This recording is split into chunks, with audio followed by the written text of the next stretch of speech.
So the machine we have behind us is a 1908 Dolbeer steam logging machine, and its purpose was to pull logs through the forest so that they would eventually be transported to the sawmill.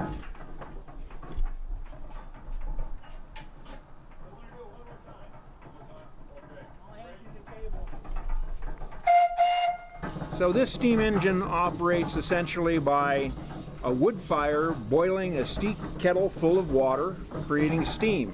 It carries a variety of whistles on it, but back in the day really it only had one whistle for purposes of communication within the forest. If there was a need for communication over the side of a hill, they would have what's called a whistle punk, a small boy that had a wire that was attached to the whistle, and he would watch the logging operation below and then pull the whistle at the right time so that the steam engineer could engage the machinery and pull the log up from an area where the engineer couldn't exactly see it.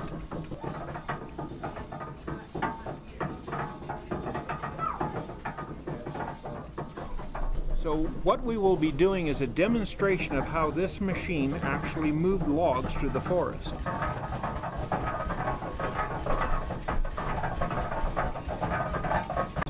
Essentially, the loggers would drop the trees, and this machine would roll the logs into two-pole chutes, which is basically a road through the woods. They would drag these logs through the woods, eventually dumping them into Shaver Lake. It would be gathered up by the steamboat, the Michigan, transported over to the sawmill. The sawmill would then cut them into boards.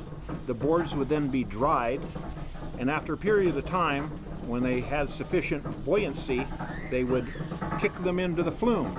And then the flume was 42 miles long and would reach Clovis 6.5 hours later.